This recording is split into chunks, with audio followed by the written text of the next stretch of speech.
Hello everybody and welcome back to Kerbal Space Program, where we just made our asteroid capture mission. It's a little bit out of scope for this series, but it's also kind of fun and it's something I've never done before, so let's go ahead and do this, shall we? Now, we do need to figure out where exactly this thing is going. However, we do have multiple satellites mapping out asteroids, so we can kind of figure that out once we are in solar orbit. So I'm going to go ahead and have a standard launch here. We're not going to circularize. We're going to immediately break Kerbal orbit. So let's go ahead and do that. Just as soon as it loads. It should theoretically be a nice standard launch. Let's ditch the maneuver planner and we will go ahead and use ascent guidance. Theoretically, this should work fine, unless we have any weakness in this structure, which we may or may not have. Hopefully we don't. But let's find out, shall we? Off we go. Nice thrust to weight there. We do not have Delta V stats open, apparently. There we go. Now, with all four sides being taken up here, I don't really mind where we end up rotating to. It's kind of going to be what it's going to be. Hopefully we don't end up with issues.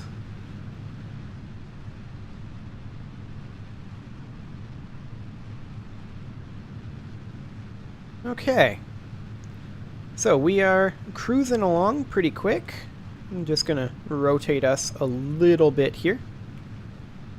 There we go. I checked to make sure we've got fuel flowing in from all sides. So this should not be drawing any fuel. These should all be at exactly the same. Excellent. We are, of course, moving pretty quick through the atmosphere, but that's fine. Starting to see a little bit of atmospheric effects, but we've already punched through We've already punched through max Q, so I don't think we're going to be seeing any problems on that regard.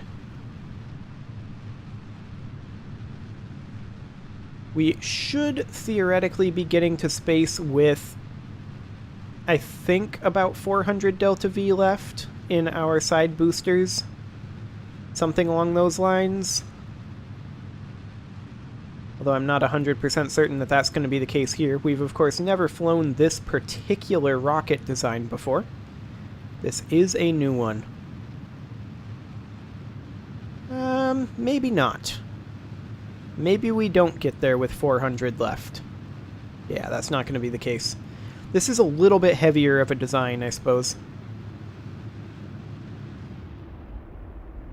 We are going to get there with a tiny amount left. I'm going to turn RCS on to stop this pitch. There we go.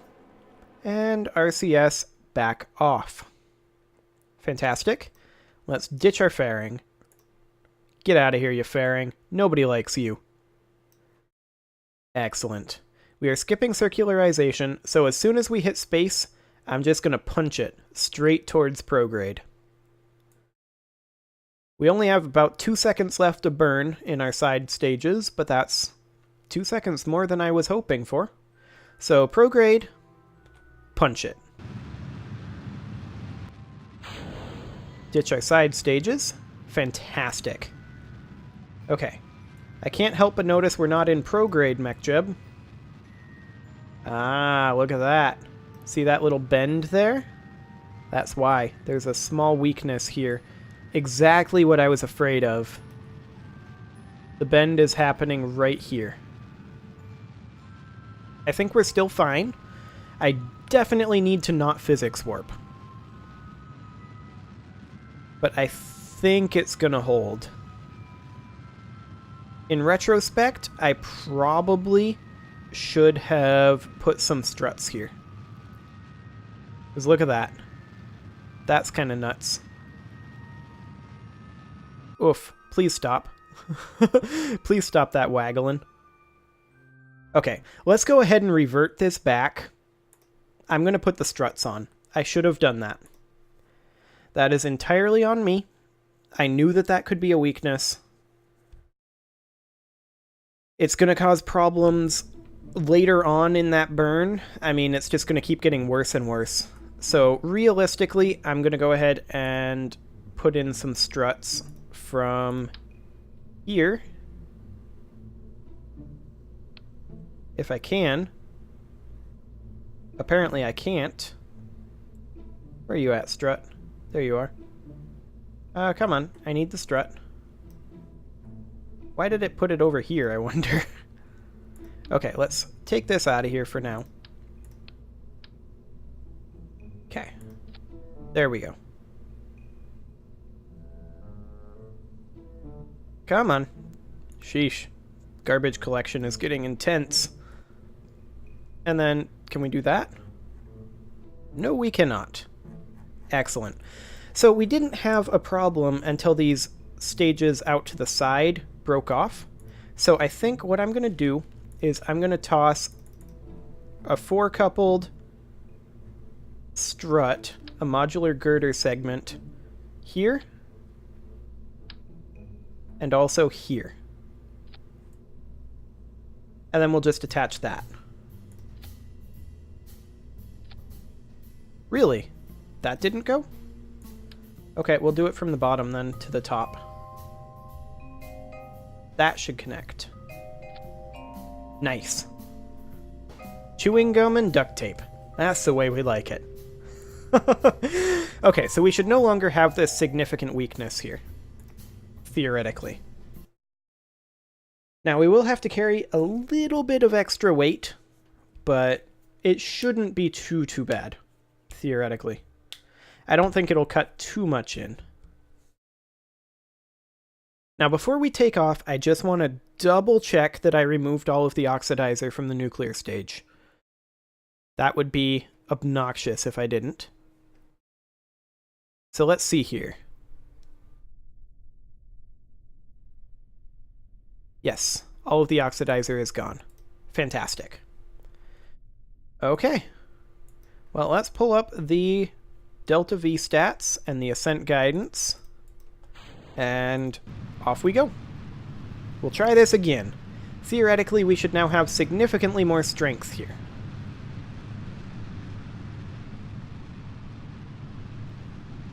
We'll call that last one a test flight, I guess. Probably should have said it was one beforehand, but it is what it is, I guess. But yeah, these struts should add a lot of support here. I think we'll have no problems, because we had no problems with these struts connecting to the nose cones. So that should fix our issue, theoretically. And in fact, we probably could have dropped the struts connected to the nose cones, but when in error, or rather, when in doubt, add more struts. Okay, so we've just passed max Q, so we should be fine at this point, theoretically. Said that last time, but we still should be fine. Also, MechJeb, stop overwriting yourself. There you go. Okay.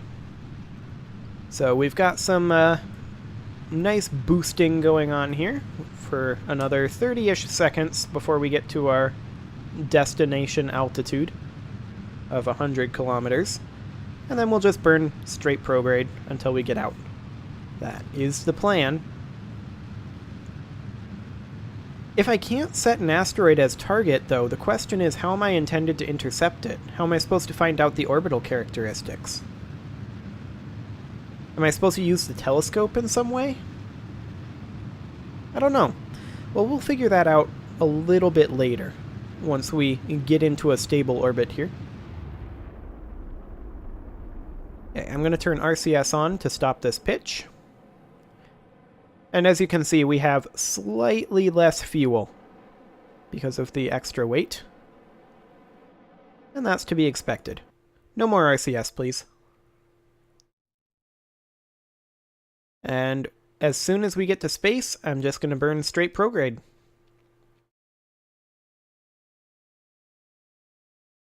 Also, I forgot to get rid of the fairing. Get out of here, you fairing. Excellent. So now we should have our solar panels, and theoretically we should have our antenna extending as well. Do we have our antenna extending? Where is our antenna? I do have an antenna on here, don't I? That would be awkward. We need to burn prograde anyway. Okay, ditch those stages. Off they go. Fantastic. It's kind of hard to see where the antenna is. I remember putting an antenna on here. I'm like 45% certain I have an antenna on here. It's kind of hard to see, though.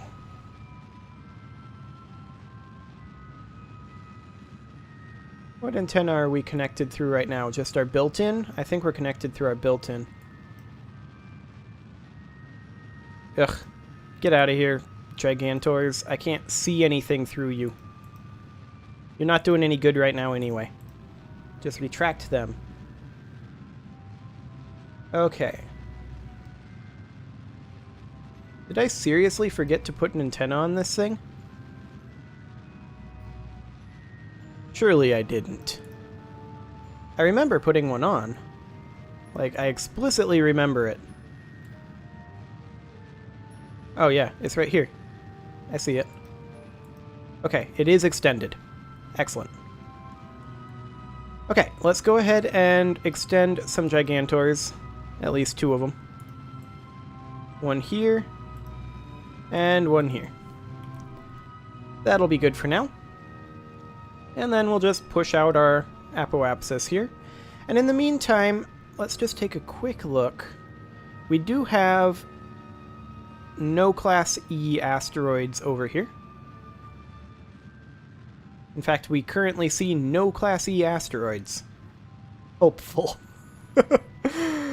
Oh boy. So, hypothetically, if we were to like do this unknown object. Okay, we're no, stop. There we go. Apparently we cannot have the unknown object open while doing that. So we can focus the unknown object. We can view it in the tracking station. Let's go ahead and do that. I need to figure out how this works.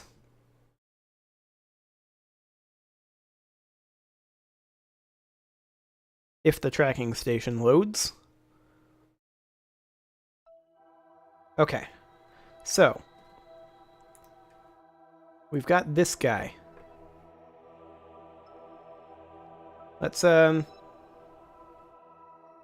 get rid of sights, flags, relays, probes,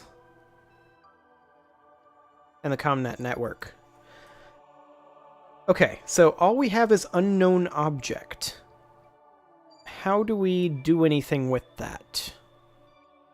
Okay, it's currently not seen, is I think the problem.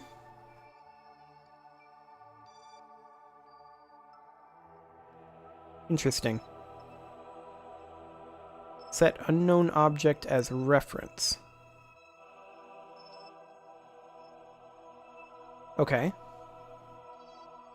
So we can see the relative inclination here. We can see the apoapsis and periapsis height from Flight Engineer. But the question is, how exactly are we expected to do it from the vanilla interface? That's the question. I mean, Flight Engineer can see that it's asteroid DKE 619, but as far as the default interface is concerned, it's just unknown object. So do we need to use the asteroid in some, or the telescope in some way, or what's happening here? Because we see it right here. If hypothetically we were to go here. Come on. There we go. Garbage collection is starting to get kind of insane. I think the game needs a reboot. I'll do that after this episode. Okay, So, if we were to be out here, the question then becomes, do we actually see any asteroids? Last seen 7 days ago. Okay.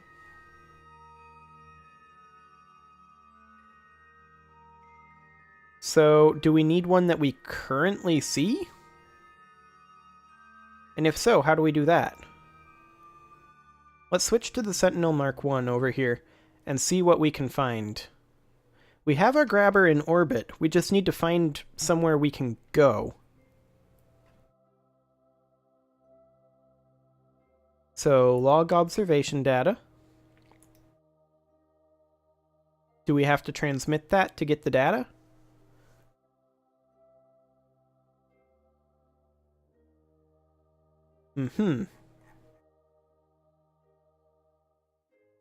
We've got a Class C asteroid here.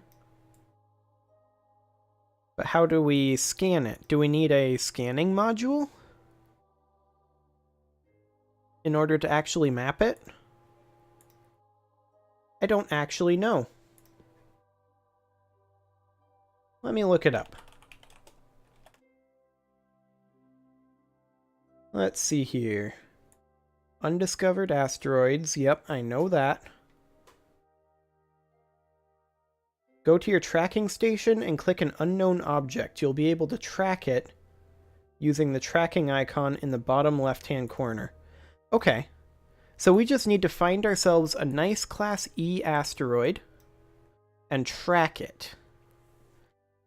Gotcha. I know that there are Class E asteroids out over here because we saw some. The main question, of course, being, where are they? They were over close to Jewel, I think. But let's actually just hop back to the tracking station in that case, and we'll do it right there. Because if we can get it from the tracking station, then that's perfect.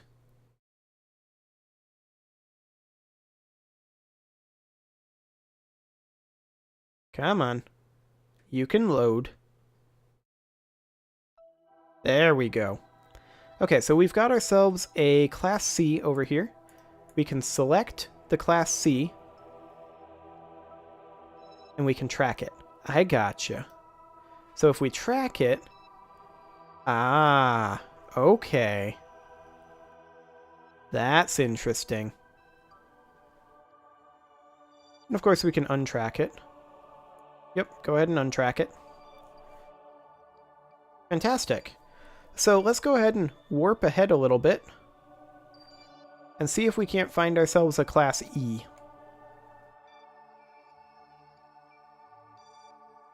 Where is a Class E? Here's a Class E. Perfect. Why did it just start focusing Tylo? Whatever. Okay, let's track this guy. So we have PQV 789. This is the guy we're going for, I guess.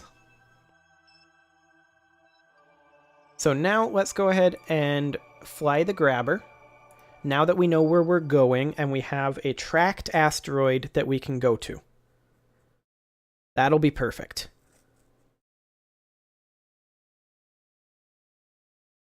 Okay, so now we need to match inclination with it, and then we need to transfer to it. And then we just need to grab onto it and see what we can get. Come on. There. Oh, nope. Come on. There we go. Excellent. Okay, so we don't need ascent guidance anymore, that's for sure. Let's do maneuver planner. Go to Killrot. We don't need to be spinning like this right now. And we are currently right here in our orbit, and we are going over here. Set as target. Okay, so it's in the plane of Jupiter, and by Jupiter I mean Jewel. It's in the plane of Jewel, so let's just go ahead and match planes with it. That's going to be really convenient. So we'll create and execute that node. 103 days. That's not too bad. And then once we have it, we'll need to take it into orbit over BOP. That's going to be the interesting part. And I'm just going to go ahead and physics warp this turn. So we'll grab it with our grabbing unit once we get close enough. And then we'll just need to push it to bop.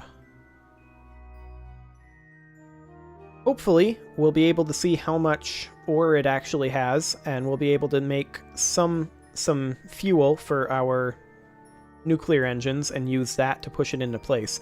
Of course, once we have, and this actually is... this is not 6,000 units of liquid fuel. So we'll have to have at least one more like this get there. We'll probably not do a quad engine build with that one, but I mean, all things considered, this is not that stringent of requirements. So we'll just need to grab ourselves a Class E asteroid, which we have found. We'll need 6,000 units of liquid fuel, which we will not quite have. This will be what, like 4,300 or something like that? 4,320. So we'll need another group of fuel there, but that'll be fine. And then the question is, does the asteroid just vanish if you mine it out? That I don't know. But there's our inclination match, and we've still got 352 meters per second to throw at our transfer stage. So that's fantastic. We're going to call that close enough, probably. Let's see here. Yeah, 0.0 degrees. So let's go ahead and do a Hohmann transfer to target. And let's see what that gets us. That gets us close-ish. Okay. So, close-ish indeed. Can we get a little bit closer than that? Like, separation is 4.5 million kilometers. Can we get closer? Yeah, we can. We can get a fair amount closer. It's continuing to get closer.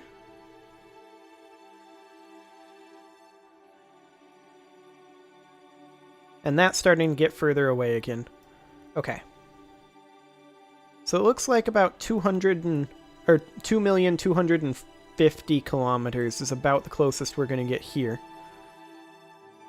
Okay, the other thing we could do is, instead of doing a Hohmann transfer to target, we could theoretically do the rendezvous system, which is all the way up here. Although I don't want to do the rendezvous autopilot, I'd rather do the rendezvous planner because it shows the actual steps. So we've already aligned our planes. We've already got a decent orbit, so we can then intercept with a Hohmann transfer. And where exactly is the maneuver planner? There it is. Remove all nodes. So intercept with Hohmann transfer, which is what we were doing. Except this gets us a fair amount closer. Actually, that's the same Hohmann transfer, but that's fine. So we're going to go ahead and do this. Execute that node. I just want to see how the rendezvous planner actually does this. So, time until closest approach is in 295 days. Yeah, that's fine. Relative inclination of 0.00 meters. That's because we already changed our inclination. So yeah, I mean, we'll just intercept with Hohmann transfer, match velocities, get closer. It's simple stuff. The rendezvous planner just automates it a little bit. You can completely automate the rendezvous with the autopilot, but I like the slightly more manual method of doing this. In part because I really don't trust MechJeb that much. You may have noticed. Okay, so this is going to be not a hugely lengthy burn, but a slightly lengthy burn. There's also going to be a bit of a time warp involved, and it's also time for a cut. Now, the interesting thing here is we're going to have a pretty lengthy wait before the next maneuver.